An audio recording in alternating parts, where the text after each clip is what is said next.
علاء الدین خلجی حضرت نظام الدین اولیاء علیہ رحمہ کی بارگاہ میں حاضر ہونے کے لیے ترستا تھا کہ مجھے حضرت نظام الدین اولیاء کے حضور حاضر ہونا نصیب ہو، لیکن آپ اس کو کہتے تھے فقیر کی خانقاہ کے 2 دروازے ہیں، اگر تو ایک دروازے سے آیا تو میں دوسرے سے باہر نکل جاؤں گا، اور اگر تو نے زیادہ تنگ کیا تو میں تیرا شہر چھوڑ جاؤں گا، اللہ کی زمین بڑی وسیع ہے، تیرا وطن تیرا ملک چھوڑ جاؤں گا۔ ایک دن اس نے آپ کی خانقاہ کے اندر اچانک پہنچ کے آپ کی خانقاہ کے اندر جانا چاہا، تو آپ نے خادموں سے کہا دروازے بند کر، تو دروازے بند کر دیے گئے۔ بادشاہ سمجھا کہ یہ اتنے پکے لوگ ہیں فقیر کہ مر جائیں گے دروازے نہیں کھولیں گے تو کچھ تو خون ہوگا۔ اس نے کاغذ کے ایک ٹکڑے پہ لکھا اور خادم کے ذریعے حضرت کو پہنچایا۔ لکھا یہ کہ کیا بات ہوئی کہ بادشاہوں کی چوکھٹ پہ بھی بواب چوکیدار اور فقیروں کے دروازوں پر بھی بواب، فرق کیا ہوا شاہی میں اور فقیری میں؟ تو حضرت نے کاغذ کے ٹکڑے کی پشت پر لکھا فرق یہ ہے کہ بادشاہوں کے دروازوں پر جو بواب ہوتے ہیں وہ فقیروں اور سائلوں کو روکنے کے لیے ہوتے ہیں، اور فقیروں کی چوکھٹ پہ جو بواب ہوتے ہیں وہ بادشاہوں کو روکنے کے لیے ہوتے ہیں۔ اس نے کہا حضرت اگر آپ اجازت دیں تو میں آپ کی خانقاہ کی زیارت کر سکتا ہوں؟ آپ نے کہا جاؤ کر لو۔ وہ گیا، خانقاہ دیکھی تو لنگر خانہ دیکھا، مختلف جگہیں دیکھی۔ جب استبل میں پہنچا، گھوڑوں کا استبل تھا بہت بڑا حضرت نظام الدین اولیاء کا، تو جب وہاں پہنچا تو کیا دیکھا کہ گھوڑوں کی جو میخیں ہیں، قلے جو ہیں وہ چاندی کے ہیں، اور جن زنجیروں اور سنگلوں سے ان کے پاؤں باندھے ہوئے ہیں وہ سونے کے۔ تو بادشاہ کو پھر شرارت سوجی تو اس نے پھر کاغذ کے ٹکڑے پہ لکھ کے حضرت کو بھیجا، یہ کیا ہوا؟ بادشاہوں کے پاس بھی سونا اور فقیروں کے پاس بھی سونا چاندی، تو فرق کیا ہوا بادشاہوں اور فقیروں میں؟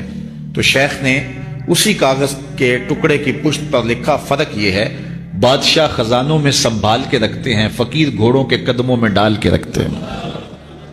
تو ان کے نزدیک سونے چاندی کی اہمیت کیا ہوتی ہے؟ جب بہار چین، یہ بہت بڑا قیمتی قالین تھا، ایران جب فتح ہوا حضرت فاروق اعظم کے زمانے میں، تاریخ پڑھیں تو یہ بہار چین ایسا قیمتی قالین تھا کہ اس زمانے میں اگر کسی کو وہ بہار چین پہ بٹھا دیتے تو وہ ساری زندگی ناز کرتا کہ میں بہار چین پہ بیٹھا ہوا ہوں۔ تو حضرت عمر کے زمانے میں جب ایران فتح ہوا تو وہ بہار چین قیمتی جو قالین تھا وہ اونٹوں پہ لاد کے مدینے بھیجا گیا، اور جب وہ مال غنیمت اترا اور اس میں بہار چین بھی تھا تو لوگوں نے پوچھا کہ کیا کیا جائے؟ کسی نے کہا مسجد نبوی میں بچھا دیا جائے، تو حضرت عمر نے کہا یہ اس قابل کہاں ہے کہ مسجد نبوی میں بچھایا جائے؟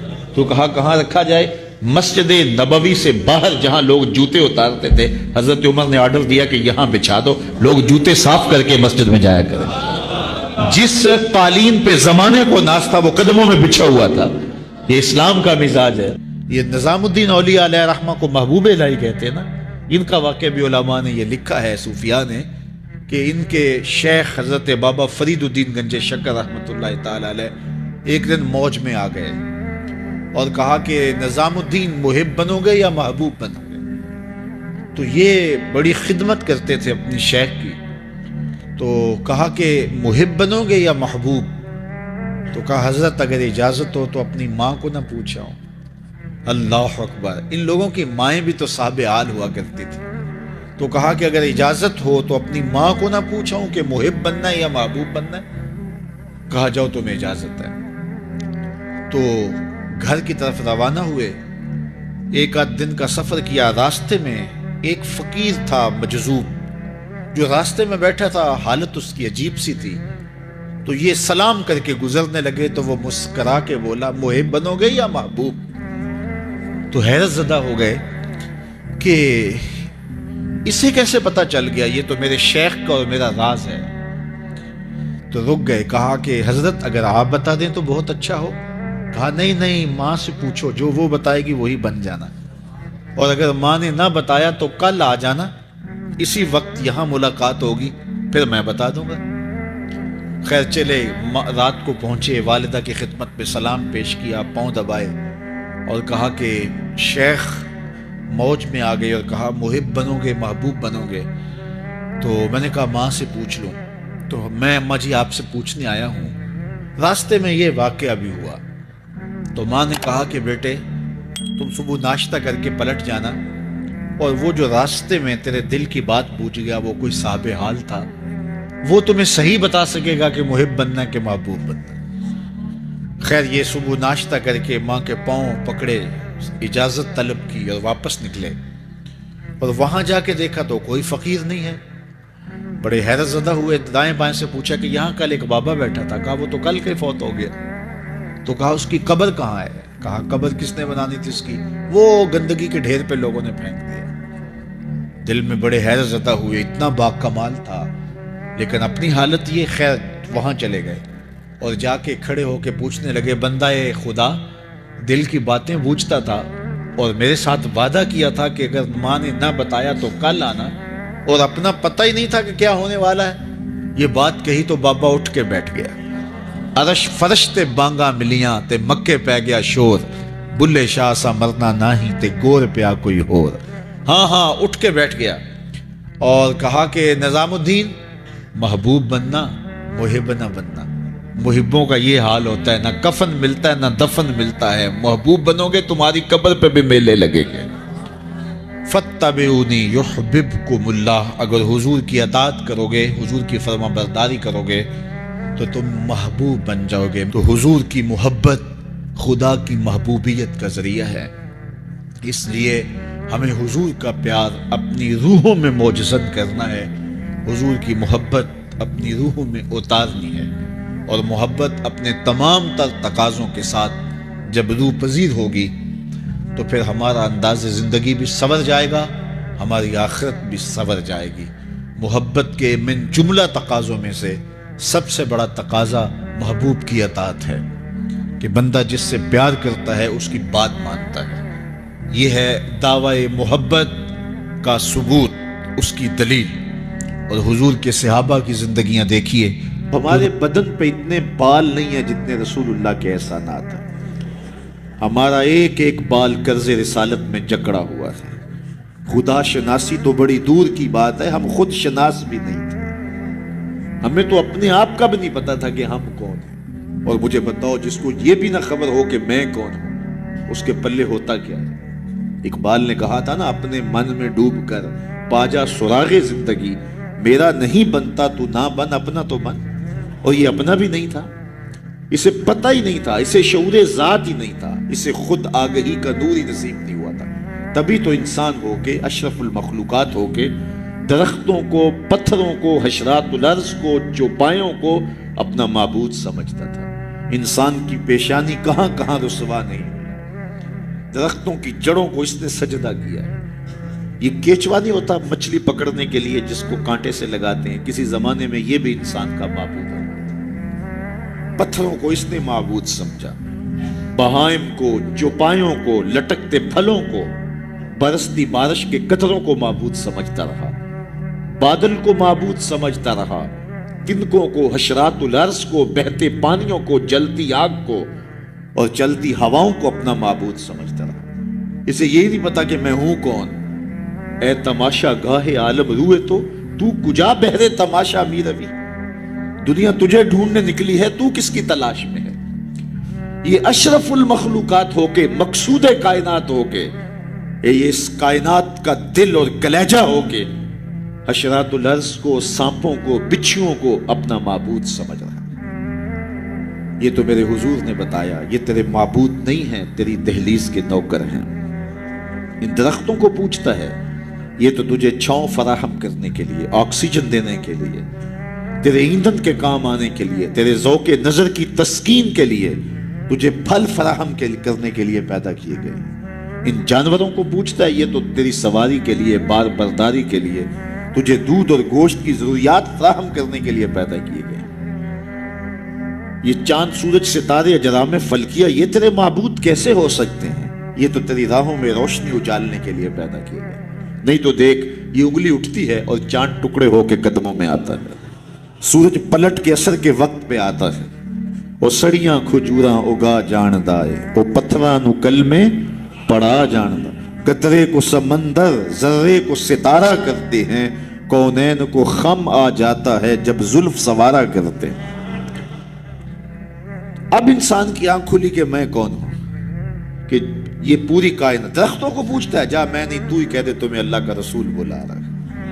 اللہ اکبر، درخت شاخوں کے بل اپنے آپ کو گھسیٹتے ہوئے سلامی دینے حاضر ہو جاتے۔ حضرت یعلا بن مرہ کہتے ہیں کہ ایک سفر سے واپسی تھی، راستے میں قیام ہوا تو حضور استراحت فرمانے لگے، تو میں حضور کے پہرے کے لیے کھڑا ہو گیا۔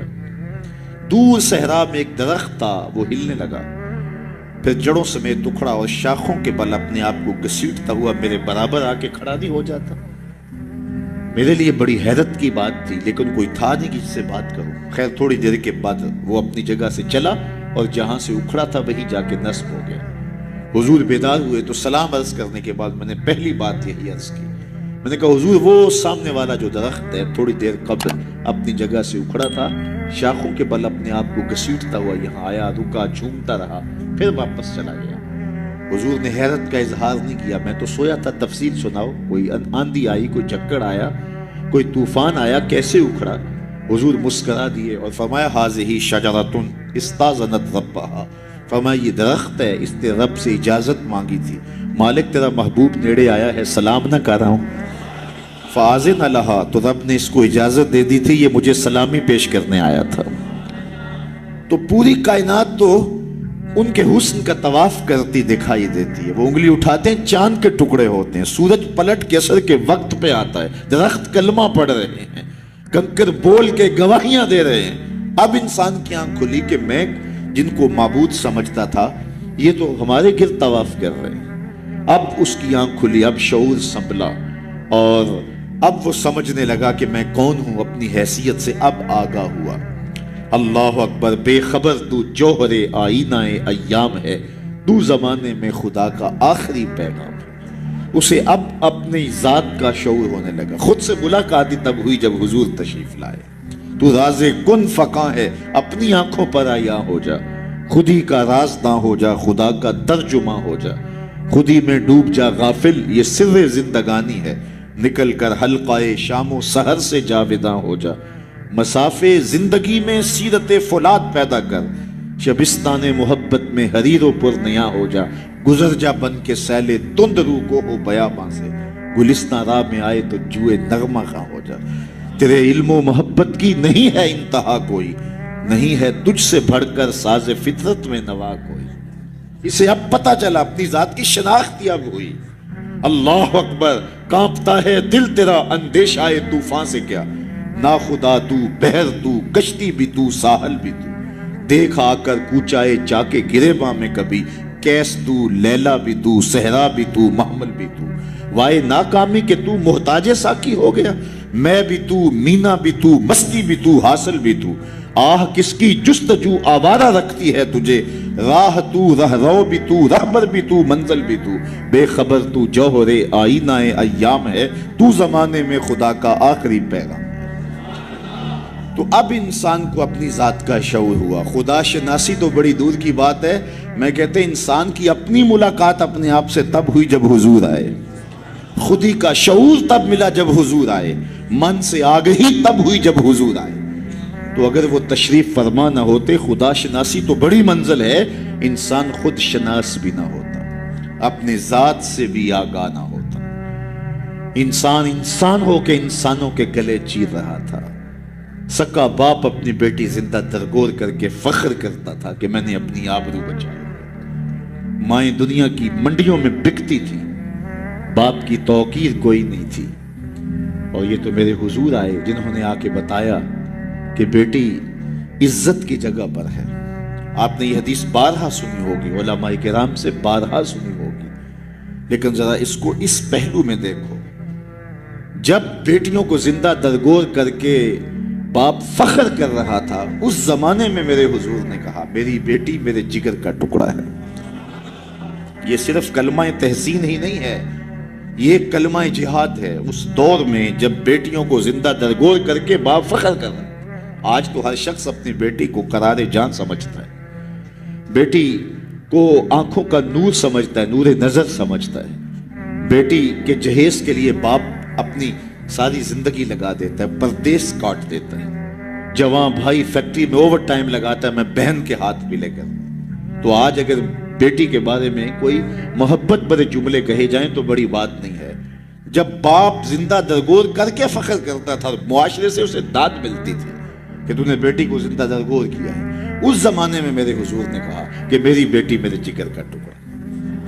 اللہ اکبر، کیسی تبدیلی آئی. ایک موقع آیا، فرمایا کہ جو دو بیٹیاں یا دو بہنیں ان کی اچھی تربیت کرے اور ان کو پروان چڑھائے اور ان کی اللہ کی رضا کے لیے شادی کر دے تو قیامت کے دن وہ میرے ساتھ اس طرح قریب ہوگا جس طرح یہ دو انگلیاں قریب ہیں. تو مجلس میں موجود ایک صاحب اٹھے، کہا حضور اگر کسی کی دو بیٹیاں نہ ہوں تو ذرا اس کے پیچھے جھانکنے کی کوشش کیجئے، کہاں بیٹیاں زندہ درگور ہوتی تھیں اور کہاں ایک بیٹی والا سوچ رہا ہے کاش کہ میری بھی دو بیٹیاں ہوتی اور میں یہ احساس پاتا. تو یہ معاشرے کو ایک رنگ دیا، معاشرے کو ایک آہنگ دیا، خدا شناسی بھی دی، خود شناسی بھی دی. انسانی حقوق جو پامال ہو رہے تھے ان کو بحال بھی کیا. انسان اپنی عزت برباد کر رہا تھا، اجرام فلکی اور مظاہر فطرت کے سامنے ان کے چرنوں میں جھک کر کے اس کو اس کی خودی کا سبق دیا کہ تو کون ہے اور کہاں کھڑا ہے. ایک شخص ایمان لانے کے بعد حضور کی خدمت میں حاضر ہوا اور کہتا ہے جاہلیت کے زمانے کی دو باتیں ہیں، ایک یاد آتی ہے تو ہنسی نہیں رکتی اور ایک بات یاد آتی ہے تو آنسو نہیں تھمتے. کہا وہ کون سی دو باتیں ہیں؟ کہا وہ بات جو یاد آئے تو ہنسی نہیں رکتی وہ یہ ہے کہ میں ایک لمبے سفر پہ گامزن تھا. میں نے سفری معبود پتھر کا بنا ہوا ایک بت بھی اپنے سامان میں باندھ لیا کہ راستے میں پوجا پاٹ بھی چلتی رہے، لیکن جب سامان اٹھایا تو سامان بہت بوجھل تھا. میں نے سوچا کہ یہ تو میں اپنے ہی معبود کے بوجھ تلے دب کے رہ جاؤں گا، تو میں نے اس کو نکال دیا اور آٹا یا ستو گوندھ کر کے میں نے ایک چھوٹا سا معبود تیار کیا اور اس کو دھوپ میں رکھ کے خشک بھی کر لیا کہ مزید ہلکا پھلکا ہو جائے اور اس کو اپنے سامان میں اپنے ساتھ رکھ لیا. پوجا پاٹ بھی چلتی رہی. خیر جو میرا اندازہ سفر تھا توشہ سفر بھی میں نے اس کے مطابق لیا تھا، لیکن سفر کوئی 2-4 دن اوپر چلا گیا، توشہ سفر ختم ہو گیا.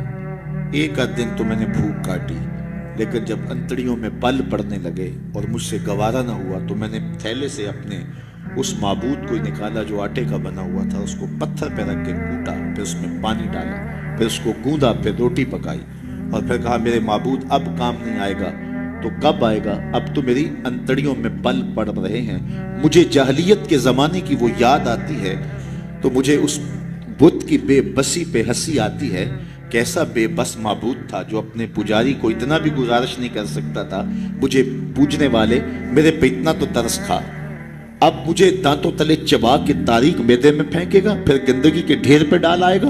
آخر میں تیرا معبود رہا ہوں، میرے پر یہ قیامت تو نہ توڑ. تو ایک تو وہ یاد آتی ہے بات تو میری ہنسی نہیں رکتی، اور جو دوسری بات مجھے یاد آتی ہے تو میرے آنسو نہیں تھمتے، اور وہ یہ ہے کہ میری بیوی امید سے تھی اور میں لمبے سفر پہ گیا، کئی سالوں کے بعد واپس پلٹا تو میرے آنگن میں بیٹی کھیل رہی تھی. میری بیوی نے اس ڈر سے کہ کہیں بیٹی کو دیکھ کر کے زندہ درگور نہ کر دے اس کے توتلے لہجے میں میرے لیے محبت ڈال دی تھی، اور وہ مجھے یا آباتا ہو کہہ کے مخاطبہ کرتی ہے اور میری ٹانگوں سے چمٹ جاتی. میں صفاق تھا اندر سے اور مجھے بڑا غصہ آیا. میں نے اپنی بیوی کو گھورا کہ ایک تو نے سانپ کو جنم دیا ہے اور دوسرا نخرے کرتی، اس کو باتیں سکھائی ہیں اور موقع کی طاق میں رہا. لیکن اس بیٹی کے سینے میں میرے لیے اس کی ماں نے اتنا پیار ڈال دیا تھا. بیٹیاں تو ویسے بھی باپ سے ٹوٹ کے پیار کرتے ہیں، بیٹیوں کی محبت تو مثالی ہوتی ہے. پھر ماں نے محنت کی تھی کہ اس کا باپ کوئی انتہائی قدم نہ اٹھائے تو اس کے لیے اس کے باپ کے لیے بے پناہ محبتیں ڈال دی تھی. کہتے ایک دن میں نے موقع پایا اور اس بیٹی کو اٹھایا اور صحرا میں لے گیا. میرا خیال یہ تھا اس سے آج جان چھڑا لوں، اور گڑھا کھودنے لگا. کڑکتی دھوپ تھی، میرے بدن پہ پسینہ نمودار ہوتا تھا. وہ آگے بڑھتی اور اپنے دوپٹے سے میرے ماتھے کا پسینہ پوچھتی، لیکن میرا دل پھر بھی نرم نہ ہوا. خیر جب میں نے گڑھا کھود لیا تو باہر نکلا تو میری بیٹی نے سکھ کا سانس لیا کہ میرے باپ کی مشقت ختم ہوئی، لیکن وہ نہیں جانتی تھی کہ اگلی مشقت کس کی شروع ہونے والی ہے. میں باہر نکلا اور اس کو زور سے اس گڑھے میں دھکا دے کے اوپر سے مٹی انڈھیلنے لگا. وہ ننھے ننھے ہاتھ جوڑتی رہی، چیختی رہی اور مجھ سے گزارشیں کرتی رہی کہ یہ کیا کر رہے ہو، لیکن میں اوپر مٹی انڈھیلتا رہا اور اس کی چیخیں اس ریت تلے دب گئیں. آج جب اسلام لایا ہوں تو اس کی چیخیں مجھے سونے نہیں دیتی. عرب کے ریگزاروں میں دبی ہوئی معصوم بچیوں کے سسکتے آنسو اور اس کی روتی آنکھیں کس کو پکار رہی تھیں؟ بیواؤں کی چیخیں فریاد کر کر کے کس کی منتظر تھیں؟ یتیم کس کو ڈھونڈ رہے تھے؟ کس کے منتظر تھے؟ زمانہ آنکھیں فرش بچھائے ہوئے کس کا انتظار کر رہا تھا؟ وہ جس کے نام پر داؤد نے نغمہ سرائی کی، وہ جس کے ذکر پر شاہ سلیمان نے گدائی کی. دل یحییٰ میں رہ گئے ارماں جس کی زیارت کے، لب عیسیٰ پہ آئے واز جس کی شان رحمت کے، جو بن کے روشنی پھر دیدائے یعقوب میں آیا، جسے یوسف نے اپنے حسن کی نئے رنگ میں پایا. نہ دانم آ گلے خنداں چے رنگو بو دارت کہ مرغے ہر چمنے آرزوئے او دارت. ہر کوئی منتظر ہے، کوئی ہاتھ پھیلا کے کہہ رہا ہے ربنا وابعث فیہم رسولا. مالک آنکھیں بوڑھی ہو گئی ہیں، اب اس رسول کو بھیج بھی دے. حضرت عیسیٰ تو بولے مبشرم برسول یات من بعد اسمہ احمد، چلو نام بھی بتائے جا رہا ان کا نام احمد ہوگا. زمانہ منتظر تھا، پوری دھرتی انتظار کر رہی تھی. بیواؤں کی چیخیں اور یتیموں کی آہیں اور معصوم بچیوں کے دبے ہوئے آنسو جب ریت سے پکار کرتے ہوئے عرش الہی کو جنبش دینے لگے تو اللہ کو دکھی انسانیت پہ رحم آیا. آمنہ کی آغوش میں محمد عربی تشریف لے آئے. ناگہاں ساکن ہواؤں پر روانی آ گئی اور چمن کے پتے پتے پر جوانی آ گئی. آج زانوئے ازل نے صبح پہ انگڑائی لی اور مسکرا کر ایک کرن نے ہاتھ میں شہنائی لی. مخزن اسرار قدرت کے امی پیدا ہوئے، غل ہوا دنیا میں ختم المرسلی پیدا ہوئے. ایک بہار پھیلی نا، ربی ویسے بھی عربی میں بہار کو کہتے ہیں، ربیع الاول آغاز بہار. کہا محبوب تو محبوب ہے اور محبوبوں کو بہاریں ہی سجتی ہیں. جب گلیاں چٹکنے لگے گی، غنچے مہکنے لگے گی، جب کائنات بہار بن جائے گی، جانے بہار بن کے تشریف لے آنا. تو ان کی جلوہ گری، ان کی تشریف آوری انسانیت پر اللہ کا بہت بڑا احسان، اسی لیے اس کو جتلایا اور کہا لقد من اللہ علی المؤمنین اذ بعث فیہم رسولا. تو یہ احسان عظیم ہمارے اوپر ہوا. اتنی بڑی نعمت، وہ نعمت عظمیٰ جس کے لیے نبی منتظر رہے، نبیوں کی ٹیمیں منتظر رہیں، اور ہم نے کوئی آرزو تو نہیں کی تھی. وہ تو منتیں مانتے رہے. بحیرہ راہب کہاں بیٹھا تھا، نستورہ کہاں بیٹھا تھا، کہاں کہاں منتظر ان کی راہوں میں لوگ بیٹھے تھے. شب ہجر کی سختیاں کوئی اس سے جا کے پوچھے، تیری راہ تکتے تکتے جسے صبح ہو گئی.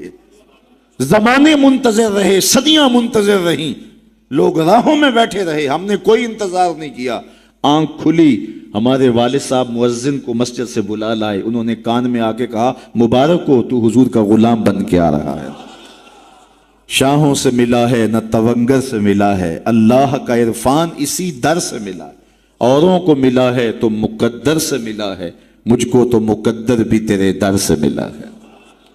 تو یہ ہماری خوش بختی، ہماری فیروز بختی کہ ہمیں وہ محبوب نصیب ہوئے جس کے لیے زمانے تڑپتے رہے، ترستے رہے، منتظر رہے، آنکھیں بچھی رہیں، تمنائیں بیتاب رہیں، آرزویں مچلتی رہیں، لیکن وہ جان بہار بن کے تشریف لے آئے. اب جب حضور تشریف لائے ہیں، پھر صحابہ نے تو حد کر دی نا، اپنا سب کچھ ان کے نام پہ لٹا دیا. کہا آپ کے دین کا جھنڈا لے کے اٹھیں گے اور دنیا کے آخری کنارے تک پہنچیں گے. پھر تابعین نے وہ جھنڈا تھاما، تبع تابعین نے وہ جھنڈا تھاما. اس شخص کی کہانی ہم نہیں بھول سکتے جو گھوڑے پہ بیٹھ کے اللہ کے نام کی دعوت دیتے ہوئے آگے بڑھا، آگے دلدل آ گئی، زمین ختم ہو گئی، تو گھوڑے کی باگیں کھینچ لیتا ہے اور کہتا ہے مالک میرے جذبے تو جوان تھے، تیری زمین ہی ختم ہو گئی. اس پہ اقبال نے کہا تھا دی اذانیں کبھی یورپ کے کلیساؤں میں، کبھی افریقہ کے تپتے صحراؤں میں، دشت و دشت دریا بھی نہ چھوڑے ہم نے، بحر ظلمات میں دوڑا دیے گھوڑے ہم نے. تو وہ ہمارے اسلاف تھے. آج میں اور آپ حضور کے میلاد میں آئے ہیں. ہم ایک لمحے کے لیے اپنے باطن میں اتریں، اپنے اندر اتریں اور سوچیں کیا ایک محفل سے حضور کی محبت کا حق ادا ہو جاتا ہے؟ کہ ایسے ہاتھ لہرانے سے حضور کا محبت کا حق ادا ہو جاتا ہے؟ کڑک دار نعرہ لگانے سے حضور کی محبت کا حق ادا ہو جاتا ہے؟ کیا لوگوں کو بلائیں، دعوت دیں، کھانے کھلائیں، بریانیاں کھلائیں تو کیا حضور کی محبت کا حق ادا ہو جاتا ہے؟ آئیے اگر حضور سے محبت کرتے ہیں تو سر سے لے کر پاؤں تک حضور کی غلامی کے رنگ میں رنگے جائیں۔ ہمارے استاد فرمایا کرتے تھے یہ نہ ہو کہ لوگ تمہیں پوچھیں تمہیں کون ہوتے ہو اور تمہیں بتانا پڑے کہ ہم مسلمان ہوتے ہیں، یہ دیکھو مذہب کے خانے میں اسلام لکھا ہے۔ فرماتے تھے صاحب کسی کو پوچھنا نہ پڑے، تجھے بتانا بھی نہ پڑے، تیری وضاحت، طرز زندگی، انداز معاشرت ایسا ہونا چاہیے تو دور سے آ رہا ہو لوگ پہچان کے کہیں وہ دیکھو آقا کا غلام آ رہا ہے۔ نور آنکھوں میں تو چہروں پہ اجالے ہوں گے، مصطفیٰ والوں کے انداز نرالے، دنیا میں بھی ان کے دم سے مقدر چمکا، محشر میں بھی ان کی رحمت کے حوالے ہوں گے۔ تو یہ میری اور آپ کی فیروز بختی کہ ہمیں وہ رسول اور نبی نصیب ہوئے۔ تو آئیے اپنی زندگی کی ایک ایک سانس حضور کے نام کر دیں، جئیں تو حضور کے لیے، مریں تو حضور کے لیے، اور اپنی زندگی کو حضور کی راہوں میں نچھاور کرتے ہیں، ان کے دین کا جھنڈا لے کر کے اٹھیں اور دین کے پیغام کو دنیا تک کے ایک ایک کونے تک پہنچانے کا عزم کریں۔ اور وہ کیسے ممکن ہوگا کہ ہم اپنے انداز زندگی کو تبدیل کریں۔